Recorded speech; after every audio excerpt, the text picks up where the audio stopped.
Preguntas de los elefantes 4. Drogas y criaturas salvajes. Viajaremos, cazaremos en los desiertos, dormiremos en las calles empedradas de ciudades desconocidas, sin cuidados, sin sufrimientos. O me despertaré y las leyes y las costumbres habrán cambiado. Oh, la vida aventurera que habita en los libros infantiles, ¿me la regalarás tú? Arthur Rimbaud, Una temporada en el infierno, 1873. La camioneta estaba llena de hombres que querían cruzar la frontera. Iban al otro lado por un par de horas a tomarse una cerveza o salir de Levante, dos pecados que es riesgoso cometer en el lado sudanés. El Sudán, con su sharia musulmana, pena con 40 latigazos del consumo de alcohol, e imaginé que algo más doloroso podía pasar con las relaciones extramatrimoniales.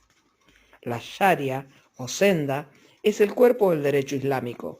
Es un código de conducta que abarca diversos aspectos de la vida y ha sido interpretado de distintas formas en cada país. En el caso sudanés, estas leyes son parte constitutiva del Estado. Etiopía, país predominantemente cristiano, es más fiestero. Por eso los pasajeros estaban allí. Ninguno quería conversar sobre el tema. Aceptaban la ironía de la situación y se reían entre dientes. Mirábamos el desierto por la ventanilla de la combi. Crucé el borde a pie y en modo sauna, es decir, chivando a lo loco. A unos metros estaba la casilla de la aduana. «Bienvenido a Etiopía», decía una chapa en inglés. Un funcionario desganado me pidió el pasaporte y estampó el sello. Después me tiró los documentos deslizándose por la mesa, se dio vuelta y siguió mirando la tele. Enfilé hacia la ruta. Vi que el verde y el blanco que lo tiñen todo en Sudán cambiaban por colores vivos y por bares donde sí se vendía alcohol. Las etíopes, intensas como panteras, entornaban los ojos al caminante mientras paseaban con desparpajo sus faldas y sus piernas. Cuando llegué al primer sucucho con internet, me metí a mi mail y leí el siguiente mensaje. Facundo, perdón por haber faltado a nuestra cita en Jartum. Me metieron en la cárcel. Ya estoy en casa, pero han sido días complicados. Maksoud, Jartum, Sudán. Era Maksoud, el empleado de la ONU que decía que a su país lo gobernaba un mono. Evidentemente, alguien de la policía secreta había oído lo que conversamos en el restaurante. Volví a escribirle. Hasta hoy no he obtenido respuesta. La opción que me quedaba para averiguar lo que estaba ocurriendo en la guerra de Sudán del Sur era ingresar por el centro del continente, o sea, desde Uganda. Por lo pronto, decidí escabullirme hasta Harar, en el este de Etiopía. La ciudad amurallada es una de las perlas del oriente africano. En Harar aprendí 1000 cosas. Por ejemplo, que en la vida de las hienas la droga juega un rol fundamental. Los pocos humanos que pretenden ser sus amigos, los tipos que se meten en medio de una manada cuyos dientes podrían desgarrar un muslo de cuajo, son personas que pasan el día mascando plantas psicotrópicas. De manera que esta historia bien puede empezar con Yusuf Mume Saleh, el hombre hiena, como le dicen en su barrio, recostado sobre un árbol y masticando cat, vegetal que contiene catinona y que por eso le pone los ojos rojos, la dentadura verde y la voz al borde del gruñido. ¿Por qué hombre hiena? En el pueblo nadie ignora que hay noches en que el viejo Yusuf y su hijo se sientan en un cruce de caminos y empiezan a silbar a la oscuridad. No es una misa satánica, es su modo de llamar a las bestias. El lugar se llena de siluetas agazapadas. Entonces los dos hombres sostienen pedazos de carne colgando entre los dientes y las hienas se los sacan con tarascones que se escuchan a varios metros. ¡Tac! ¡Tac! Ese es el ritual y la gente paga para verlo. Ni se te ocurra ir por las matas si está oscuro. Algo te puede comer, advierten los vecinos en esta y otras esquinas del África. Las tinieblas activan aquí un repertorio de sentidos olvidados, recuerdo de alaridos, colmillos y horrores ancestrales. Por eso lo de Yusuf es una rareza. Las hienas con pintas no son domésticas. Su pelo es una invitación a la caricia, pero tocarlas puede ser un error. Estas mandíbulas arrancarían 3 dedos de un mordisco. Además está su apetito. Aunque pesan entre 50 y 90 kilos, son capaces de devorar el equivalente a 1/3 de su peso en una sola cacería. Hembras y machos engullen cantidades similares porque sus cuerpos se parecen. El clítoris de las damas tienen casi el mismo tamaño que el pene de los caballeros. Claro que, como ocurre en nuestra especie, es más fácil observar estos detalles de noche. Era temprano. Las hienas estaban en sus refugios. Yusuf descansaba y mascaba hierbas. Con su piel color madera y sus movimientos de insecto, el viejo semejaba a un bicho palo o una mantis. Lo de hombre hiena se lo tenía guardado. Alto. Si me querés grabar, te va a costar 1000 birr, comentó Yusuf a modo de saludo. 1000 birr son $50. Al pedo señalarle que difundir la historia iría en su propio beneficio. El veterano era inflexible. Es que tenés cara de millonario, me explicó Bememete, el traductor de la charla, que de ratos hablaba en lengua oromo y de ratos en inglés, casi siempre para decir boludeces. Todo este asunto de pagar $50 refleja el estado del periodismo en áreas aisladas. ¿Por qué nos mienten? Mienten las cadenas de televisión cuando ponen a un tipo con cara de aventurero haciéndose el que está nervioso ante la inminencia de la lluvia. Bullshit. La verdad es que tiene un helicóptero a su disposición para llevarlo a cualquier hotel. Igual nos muestran su preocupación en HD y esconden el aporte de guías, traductores, porteadores y soldados locales de los que jamás sabremos nada. Para la tele occidental, los humanos del tercer mundo existen en la medida de su exotismo. Lo que quiero decir es que la gran mayoría de esos aventureros que vemos en los documentales son en realidad clientes que pagan sumas delirantes para conseguir sus notas. Llevan un ejército de colaboradores, no corren ningún riesgo. Y cuando llega por allá un periodista independiente, se encuentra con que los africanos esperan dinero de todo cronista blanco. Es la costumbre. Años atrás, una cadena internacional entrevistó a Yusuf. Publicó un artículo donde se decía que era un gurú, que no le importaba la plata y que hacía todo por amor a la ecología. Como el lector común no tiene tiempo de ir a chequear esas noticias a Etiopía, la nota quedó ahí, disponible en la web, junto con otras verdades a medias. Guardé mi grabador. Cuando la negociación parecía perdida, el corazón dolarizado de Yusuf entreabrió una rendija de piedad. Ok, te voy a hacer precio, pero no me grabes ahora, estoy descansando. Había una lona en la tierra y él estaba acostado ahí bajo su árbol con 1 kilo de hojas de cata a mano. No había casas alrededor. Arriba volaban en círculo las aves de rapiña. Estaría bueno igual que me cuente un poco quién es usted. Soy Yusuf. Toda la onda. La desconexión duró hasta que mencioné a las hienas. Ahí Yusuf cambió de cara. Conozco 2 manadas. Viven acá en el monte. Yo trato de que no se junten porque se arman guerras de hienas. Un día llamo a un grupo y otro día llamo a las otras. No se mezclan. Ellas ya saben que son parte de mi familia, contó. Hace más de 2 décadas que las alimenta. A pesar de eso, cada vez que le preguntaba cómo arrancó, él me cambiaba la respuesta. Resaltaba, eso sí, que jamás llevó palos ni cuchillos. Extendía las manos. Mira, no tengo ni una cicatriz. ¿Cómo y por qué se le ocurrió darle de comer a las hienas solo, sin protección? Cuando empecé a construir mi casa tenía una vaca y un buey. Éramos muy pobres, no había corral. El ganado dormía a la intemperie y yo me pasaba las noches sin juntar los párpados, vigilando que no vinieran las hienas a llevarse todo. No sabía qué hacer, así que hablé con los campesinos más antiguos y me recomendaron que consiguiera perros guardianes. No funcionó. Tuve que probar otra cosa. Las hienas forman clanes numerosos y ante la necesidad les da igual comerse un perro, un mono o una gamba humana. Yusuf le tiró piedras. Volvían. Encendió fuego. Esquivaban. Los animales incluso quisieron entrar a su casa y zamparse a su hijita. Al final, como la violencia no funcionaba, el hombre cambió de táctica. juntó una carne medio podrida que les había sobrado a los carniceros de la ciudad, se sentó en la puerta de su casa y esperó. La primera vez vinieron 3 hienas y él les dio ese alimento. Un año después ya eran 7. Hoy son decenas. Hicimos un trato. Yo les daba comida y ellas dejaban de perseguir a mi ganado y a mis hijos. De ser enemigos, pasamos a aliarnos, me contó Yusuf. Hay quien asegura que el pacto viene de lejos, porque en Harar las hienas son una presencia cotidiana. Yusuf, mentira, no lo hacía nadie. A mí me preguntaban si me había vuelto loco. En los campos se cree que las brujas tienen la capacidad de transformarse en estas peludas habitantes de las sombras. Se rumorea, aparte, que los asesinos les dejan los cadáveres a ellas, a las hienas, a las brujas, sabiendo que no quedará rastro porque se comen hasta la cabellera de sus presas. Para mí son hermosas.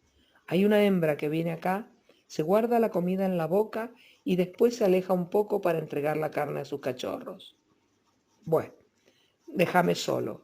Ya te dije, si querés, a la noche salto y bailo. Ahora no. Chao, andate. Si querés, a la noche salto y bailo. Las más de 80 mezquitas araríes terminaban sus cantos y los habitantes de esta ciudad sagrada del Islam, un título que a su vez comparten la Meca, Medina y Jerusalén, se refugiaban detrás de las murallas medievales en busca de protección y descanso. Oscurecía tras los minaretes. Al otro lado de los muros podías oír cigarras y aleteos, y más allá de la iluminación rudimentaria de los callejones estaban los valles. Salí de la ciudad y caminé a tientas hasta el cruce de caminos donde salía Yusuf. No estaba, lo que era un problema, porque las hienas sí que acudieron. Se escuchaban sus cantos. Por suerte llegó un pibe bastante gordo. Mi pensamiento fue siniestro. Yo sé que corro más rápido, lo van a agarrar primero a él. Sin embargo, el gordo era Abbas, el hijo de Yusuf, que aspira a continuar el oficio de hombre hiena. Pero escúchame, esta mañana le hice la entrevista a tu viejo. ¿No puede venir él a mostrar un poco su arte? Lo lamento, no vendrá. Tiene que cuidar una vaca que está enferma. Bememete, el traductor, aportó su segunda genialidad del día. No problem. En Argentina no se van a dar cuenta si en una foto sale el hijo y en la entrevista habrá el padre. Son parecidos. Abbas se sentó en una piedra con la cesta rebosante de carne olorienta y empezó a silbar. De la espesura emergieron varios ojos que seguían los movimientos del muchacho. Se oyó el sonido que incluso los científicos se han resignado a comparar con la carcajada de un loco. Las hienas se anunciaban detrás de las acacias. Cuando fueron varias empezó el reparto. Abbas les daba trozos y achuras con la mano o ensartaba un hígado en un palo y sostenía la rama con los labios para que ellas se lo quitaran. Hasta se subía a los animales a los hombros, los abrazaba. Unos gringos que vagaban por ahí se arrumaron para sacarse selfies que irían a parar a algún estúpido recoveco de Facebook. En determinado momento, el barrio se quedó sin electricidad. Todo el mundo volvió corriendo a su casa. El día siguiente trajo derivaciones mil y una nochescas. Durante un paseo por el mercado se me acercó un grandote. Hablaba inglés chapurreado, pero se le entendía. Me invitó a comer cat y me preguntó qué había visto de la ciudad. Surgió el tema Yusuf. ¿Cómo? ¿Te dijo que iba a estar con las hienas y no fue? Mal, muy mal. Mira, yo soy policía. Si te vuelven a hacer una chantada así, llámame. Uf, qué lástima que no estuve el otro día. Yo le habría enseñado. Después el gigante se fue. A lo mejor esa noche Yusuf sí aparecía. Tal vez era cuestión de esperar, de ir más temprano y agarrarlo cuando volviera de su granja. ¿Quién sabe? Quizás había curado a la vaca. Efectivamente, cuando el sol se puso, Yusuf llegó al cruce de caminos con una hoz en la mano. Venía de trabajar en los campos y daba la impresión de estar agotado, pero escuchó mi pedido y accedió a llamar personalmente a las hienas para darle un cierre a la historia. Ahora vengo, deja que me cambie la ropa, prometió, y se metió en su casa, que quedaba a la vera de la ruta. Pasaron 15 minutos, Yusuf no volvía. Soy un salame, pensé, este viejo carca me engañó de nuevo. En eso se escuchó una voz que hablaba en aquel inglés chapurreado. ¡Ey, Farangi! Extranjero. ¿Necesitas ayuda? Era el policía de la mañana, el negro gigante. Gracias, no hace falta. Yusuf dijo que ya volvía. Sea porque no entendió o porque no quiso entender, el cana se mandó de prepo a la casa de Yusuf. Entró sin golpear. Se oyó una discusión. A lo mejor era atinado intervenir, pero lo cierto es que los dos pronto salieron de la casa sin decir palabra. Yusuf silbó para llamar a los animales y el ritual se repitió, pero esta vez el vejete hermético de la entrevista se convirtió en una persona aparentemente feliz, sintonizada. Las hienas lo rodeaban, lo festejaban. Él distribuía caricias, les daba comida y las llamaba por el nombre que inventó para cada una.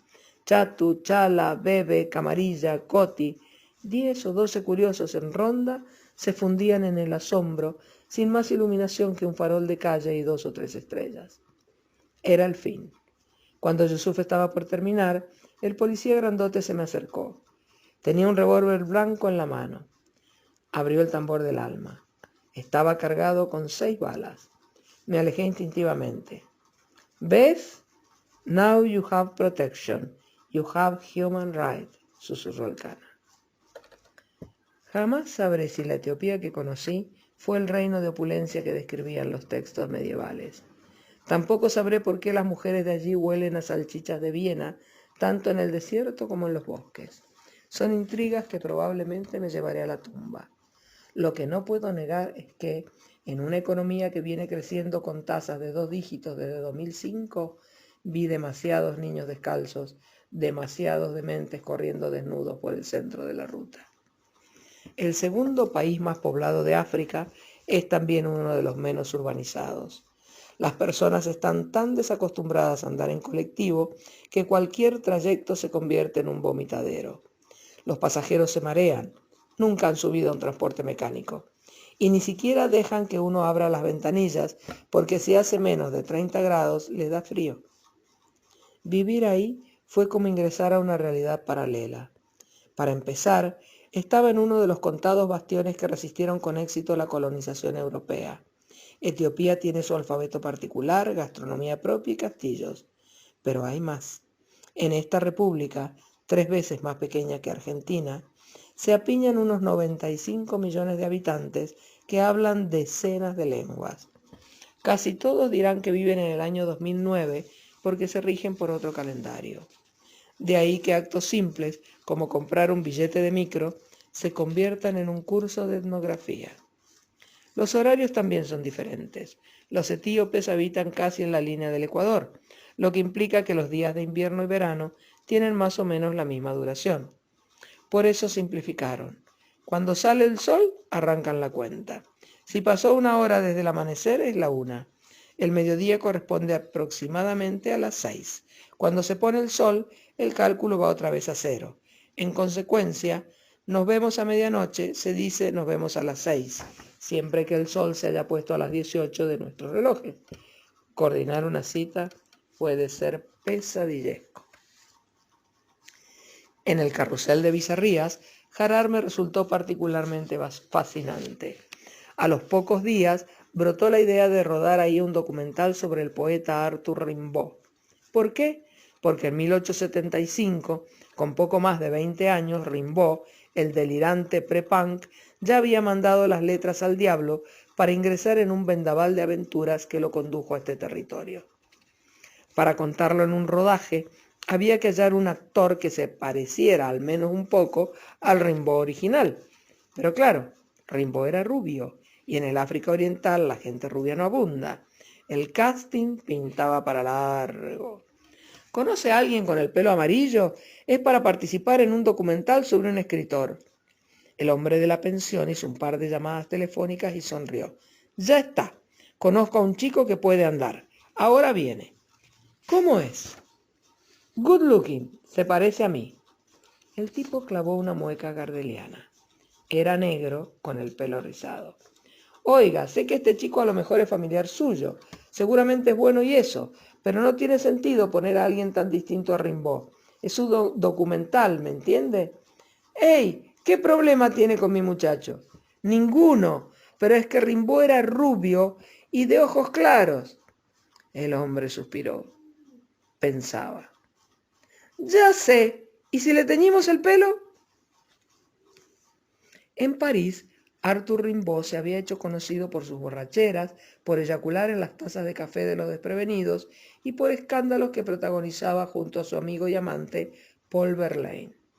Podría haber seguido así, madurar más o menos admirado y más o menos vivo, pero su alma en llamas lo empujó por otros rumbos. El genio se volvió hosco, abandonó sus escritos para dedicarse al vagabundeo. Poco antes de dejar la poesía, el autor de Iluminaciones garabateó: «Estoy harto de Europa, me voy lejos, sobre todo a fumar». Lo que no muchos saben es que vivió más tiempo en Harare que en París.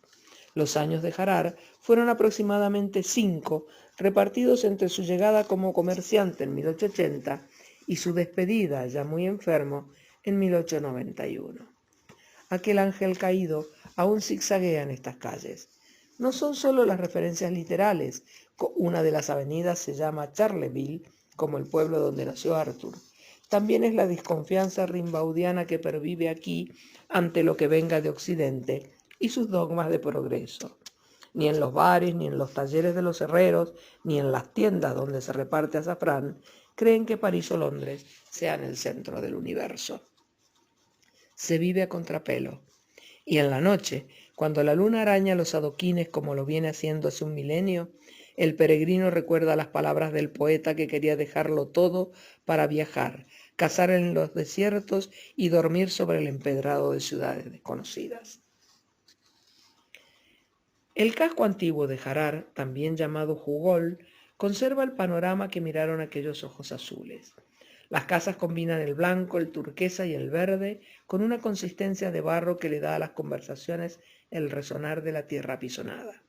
Adentro de cada hogar, los hararíes charlan en su idioma, soltando frases desde alfombras que están ubicadas a distintas alturas de acuerdo con los parentescos y las jerarquías. El centro está hecho de alegría. Los sastres cosen en plena vereda. Las vendedoras cargan cestos en las cabezas sin utilizar las manos, se hacen bromas y pregonan sus cebollas raquíticas. Tienen las nalgas duras como rocas, detalle que no pasa desapercibido a los campesinos con turbante, que chicotean a sus burros para que remonten cuesta arriba las cargas de leña que traen de los montes. En algunas esquinas, entre polvo y esterillas, acechan etíopes de mirada color sangre. Han mascado demasiado cat. Desde aquí, Rimbaud redactó artículos para la Société de Géographie, habló de costumbres, de paisajes, de idiomas, pero los hararíes apenas lo recuerdan.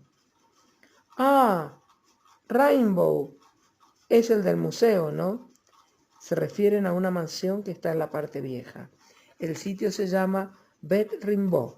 Bet significa casa, aunque el avance del olvido hace que la mayoría repita el nombre deformado. Rainbow House, la casa del arco iris.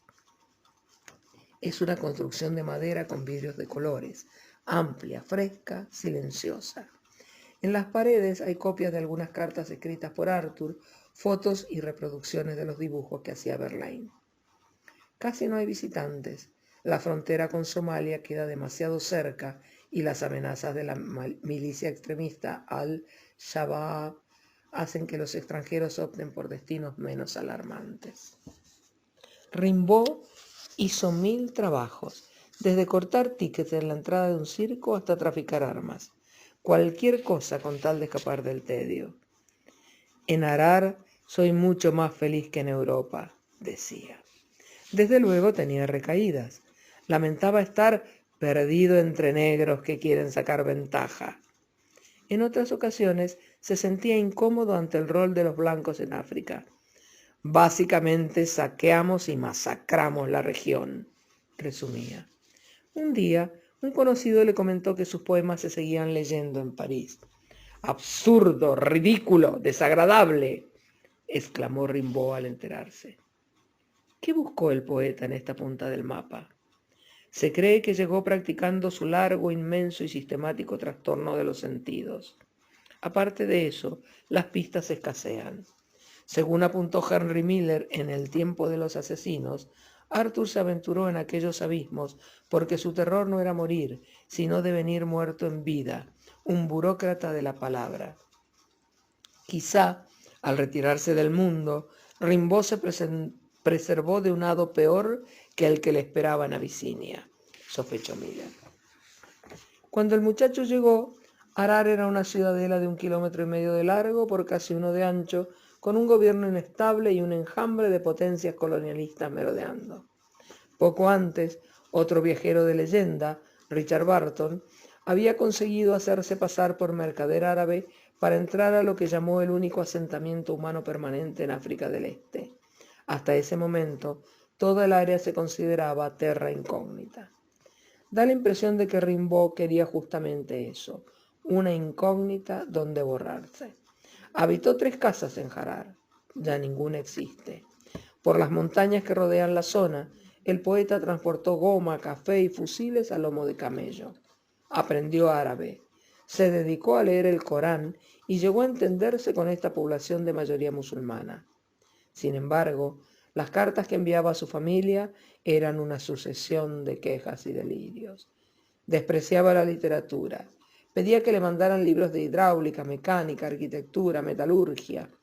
Toda una biblioteca pensada para trasladar la civilización a su refugio. Incluso compró una cámara de fotos creyendo que con eso iba a forjar una fortuna. Se sacó selfies y, aunque bordeaba los 30 años, se espantó al ver que los retratos mostraban a un señor flaco, mal vestido, con el pelo blanco. Esas pocas imágenes del Rimbaud africano son las únicas que se conservan de esta etapa. El pendejo carilindo que aullaba en los bosques había quedado lejos. Ahora en su lugar había un burgués ambicioso, un capitalista. Pocas cosas más patéticas que un genio literario intentando hacer negocios. Y los episodios rimbaudianos no son una excepción. En 1886, el francés se asoció con otros chantas para venderle armas al rey Menelik II. Según el propio Rimbaud, el proyecto terminó en catástrofe. Sus socios murieron dejándole deudas y el monarca resultó ser un negociador duro. ¿O se trata de una mentira que difundió para que sus familiares de Francia no le pidieran plata? El biógrafo Graham Robb cree posible que el escritor estuviera mintiendo. De otra manera, no se explica que después haya depositado 16.000 francos, unos $90.000 actuales, en su propia cuenta bancaria. Con las caminatas, las cervezas y el avance del documental, la chismografía de Harar ofrece más rastros.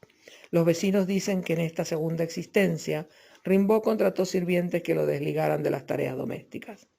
En voz baja, admiten que compartió sus días con mujeres, pero que desde 1884 fue Diame Uadai, un adolescente local, quien se convirtió en su amante y confidente. De este Diami apenas se sabe más que su nombre. Son las 3 de la tarde en el palier de la casa museo Rimbaud. Adormecido por el zumbar de los insectos, descansa Tasti, un guía. Su nombre significa feliz en la lengua local. Tasti explica que Arthur y el joven Diami se hicieron muy amigos y que tras la muerte del poeta, el jovencito fue su único heredero. En los libros no hay mucha data al respecto. ¿Se sabe algo más sobre esta relación? Algo. Hace unos 5 años llegaron unos periodistas franceses en un auto. Uno se asomó por la ventanilla y me pasó una foto borrosa donde se veía una casa de tipo colonial. Después me mostró un teléfono. Si encontrás esta casa, yo te doy mi celular, dijo. Pasé 3 días casi sin dormir hasta que la encontré. La casa está en las afueras, en una zona que es como un basurero. Por eso ahora tengo este BlackBerry. Mirá. Lindo. ¿Y qué relación tenía Diami con esa casa? Según cuentan, es la casa donde él y Rimbaud se fueron a vivir juntos. La académica Enid Starkey ha señalado que Diami fue una de las pocas personas a quien Rimbaud recordó con afecto, el único amigo del que habló en el lecho de muerte. ¿Por qué no rastrear las huellas del cetro fantasma? Ubiqué el edificio donde Tasti dijo que había vivido la pareja. Tiene 2 plantas. Debe haber sido elegante, aunque hoy su trazo se inclina ante la monotonía de una zona postergada. Si uno asoma la cabeza por la puerta, Ve unas escaleras de madera donde faltan peldaños, con niños que suben y bajan, mientras un chivo de pupilas amarillentas mastica hierbas en el sofoco ecuatorial. Algo me han dicho sobre esta casa, pero del señor Rainbow no sé, y de Diami menos, confiesa la dueña en su inglés posible. Pela papas arriba de un balde y espanta a las gallinas que vienen a picotear las cáscaras que caen al piso. Lo que sé es que deben haber sido importantes. El chivo la mira, desliza la mandíbula de un lado para otro, ajeno a los vaivenes de la historia de la literatura. Rimbaud hacía locuras. Cuando consiguió algo de oro, por ejemplo, decidió llevar el ahorro atado al cinturón, 7 kilos de metal. El peso le estranguló los intestinos, lo que redundó en graves problemas de digestión. A eso hay que sumarle un historial de opio, ajenjo, cigarros y malas comidas. Hasta que el cuerpo dijo basta. Las cartas muestran que a principios de 1891 Rimbaud empezó a sentirse mal. Lo que había comenzado como la sensación de recibir un martillazo en la parte trasera de las costillas fue creciendo hasta transformarse en un dolor sin metáfora. No podía caminar. En abril pagó para que unos porteadores lo llevaran en camilla y a pie, para no sufrir los baches del camino, hasta el Mar Rojo, varios cientos de kilómetros hacia el este. De ahí el enfermo tomó un barco a Yemen y otro a Francia, donde los médicos le detectaron cáncer y le amputaron una pierna. Me he convertido en esqueleto, asusto a la gente, anotó Arthur en sus hojas. Deseaba volver a jarar, pero era tarde. El veneno de la rodilla se había extendido. Así, a poco de cumplir los 37 años, Arthur Rimbaud falleció en un hospital de Marsella, obsesionado por el destino del dinero que había acumulado y paranoico ante la posibilidad de que lo multaran por no haber hecho el servicio militar. Antes de morir, pidió dejarle 3.000 francos a Diami, su amigo de Abisinia. Era el 10 de noviembre de 1891. En el cortejo fúnebre estuvieron su madre y su hermana. Nadie más. La familia del escritor hizo lo que pudo por rastrear a Diami en casas y negocios de Harar. Jamás se volvió a saber de él. En realidad, lo más probable es que el muchacho estuviera muerto. Por esa época, una hambruna sacudió al Cuerno de África y se calcula que 1 de cada 3 etíopes no llegó al verano. Debe haber sido un festín para las hienas.